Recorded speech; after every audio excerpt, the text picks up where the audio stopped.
En esta oportunidad les voy a hablar acerca de el documental llamado El Triunfo de los Nerds. En el documental se muestran a los creadores de Apple, que es Steve Jobs, y Windows, que es Bill Gates, y cómo fue que nacieron estas dos compañías.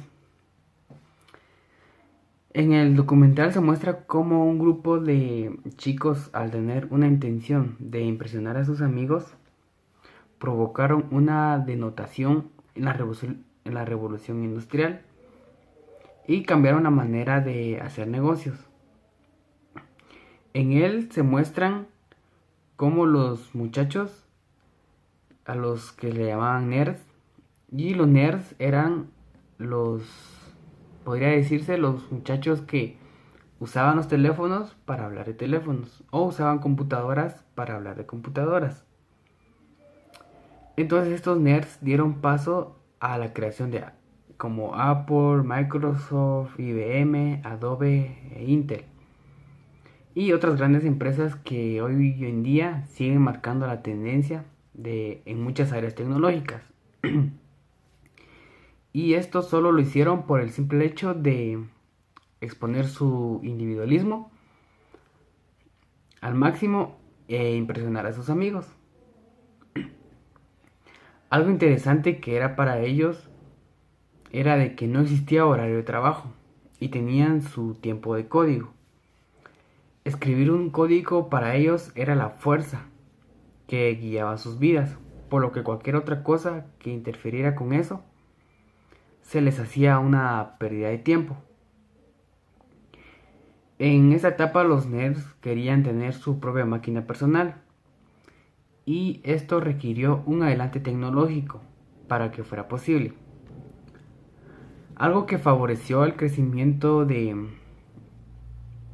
los avances tecnológicos a los mediados de los 70 era el espíritu de trabajar juntos y compartir. Es decir, si una persona compartía sus cosas, su cama, sus alimentos, sus vidas, sus metas, también los demás se las compartían y todos ganaban, ya que se fortalecía el trabajo en conjunto y sus proyectos les salían de mejor manera.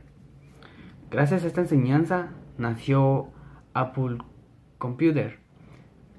Un hombre llamado Steve Wozniak era el mago tecnológico y Steve Jobs el visionario que vio en las microcomputadoras un posible negocio. Luego de que Wozniak redujera el número de chips necesarios para construir una computadora, la visión de Jobs era de vender 1000 unidades el próximo mes, algo que resultaba realmente imposible. Pero Jobs, siendo un joven de 19 años, sedujo a los inversionistas conservadores del capital de riesgo. El hombre a quien Jobs persuadió de aportar dinero fue Arthur Rock, inversor de capital de riesgo y fundador de Intel. Al final de esto lograron tener éxito, pero esto provocó que nacieran nuevas empresas que compitieran contra Apple, lo que provocó la creación de un mercado, por lo que Steve sabía que necesitaba una aplicación que lograra un impacto en la sociedad, un software que fuera tan útil que la gente comprara una computadora solo por usarlo. Esta aplicación se llamó VisiCalc, lo que comenzó con la simple intención de impresionar a sus amigos. Entre Steve Jobs y Steve Wozniak terminó con la creación de Apple, y esto no impresionó solo a sus amigos, sino que también a todo el mundo. Cuando se creó la primera PC, hace más de 30 años, solamente era un invento y no un negocio. La historia de cómo logró la industria de las PCs crecer de 0 a 100 millones de unidades es increíble. La mayor parte de esto se debió a IBM, quien era y actualmente es un fenómeno empresarial estadounidense. Durante más de 60 años, Tom Watson y su hijo Tom Jr. hicieron de la que sus empleados llamaban Big Blue, la principal compañía de computadoras del mundo. Pero IBM fabricaba computadoras, mainframe, para grandes compañías. No fabricaba computadoras personales. Pero a fines de los 70, la IBM comenzó a darse cuenta del crecimiento que de las compañías de PC como Apple y querían entrar en el mismo negocio que ellas.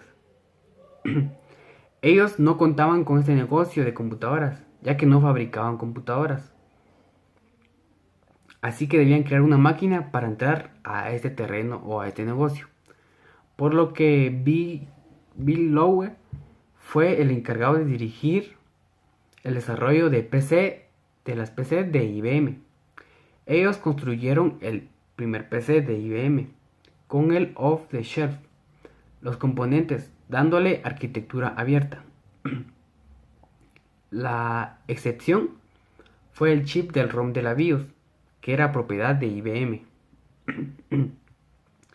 Ya que la IBM entró en el negocio de las computadoras personales, inició la búsqueda de un sistema operativo.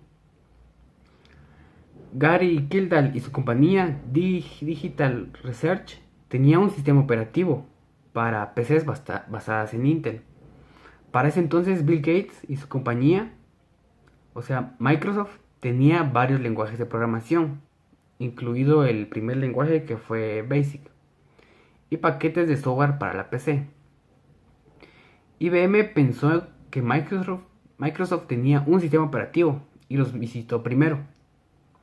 Los hizo firmar un acuerdo de que no tuviera responsabilidad, y para cuando les pidieron el sistema operativo, Microsoft les dijo que no tenían sistema operativo, pero que les recomendaban que fuera a Digital Research. Pero Digital Research se negó a hablar con IBM y pasó su oportunidad de ofrecer el sistema operativo. Entonces era claro que sus fabricantes querían tener éxito. Que si querían tener éxito debían de construir computadoras que fueran idénticas a las IBM. Querían copiar la PC de IBM. En pocas palabras, la querían clonar. Pero aquí es donde resulta la pregunta de que si esto era legal o no. Entonces aquí es donde nace la ingeniería inversa. Y esto fue lo que hizo Compaq, la compañía que se lanzó a competir de frente con la PC de IBM. IBM perdía su posición dominante en el mercado, así que quiso hacer un cambio drástico. Intentaron cambiar su PC a otro sistema operativo. IBM planeaba robarle el mercado a Bill Gates, queriendo crear un nuevo sistema operativo llamado OS2. Pero le pidió a Microsoft que escribiera el código. Entonces, ¿por qué Microsoft querría ayudar a su competencia? Porque Microsoft sabía que IBM sería la fuente de su éxito y que aguantarían lo que fuera con tal de permanecer cerca de la Big Blue. Entonces aquí podemos ver cómo la mayoría de las compañías que actualmente son muy importantes a nivel mundial comenzaron partiendo desde cero. Algunos de los creadores de las grandes compañías crearon sus grandes empresas a partir de simplemente querer impresionar únicamente a sus amigos, sin darse cuenta que crearían una herramienta que en la actualidad se ha vuelto muy indispensable para todas las personas. Y asimismo lograron crear una herramienta que tuvo un grandísimo impacto en la sociedad y hasta la fecha lo sigue teniendo. Personas normales como cualquiera de nosotros, pero con una gran inteligencia, fueron los creadores de los diferentes equipos de cómputo y diferentes sistemas operativos que actualmente tienen un gran beneficio para nuestra sociedad.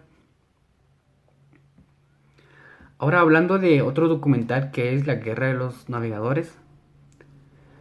Actualmente conocemos el Internet como una interfaz gráfica, pero sus inicios no era así, ya que se utilizaba la línea de comandos para poder comunicarse.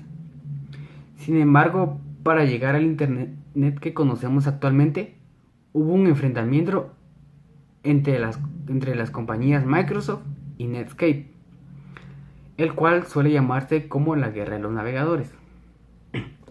Toda esta historia comenzó en el año 93, cuando Mark Andreessen creó el navegador llamado Mosaic. Tiempo después, Andersen fundó la compañía Netscape junto con Jim Clark. Un año después utilizaron Mosaic para crear un navegador mejor llamado Navigator, el cual fue todo un éxito, convirtiéndose entonces en el primer enemigo de Microsoft. Entonces, al ver Microsoft que su liderazgo estaba siendo amenazado por Netscape, llamaron a esta compañía para ofrecerles un trato.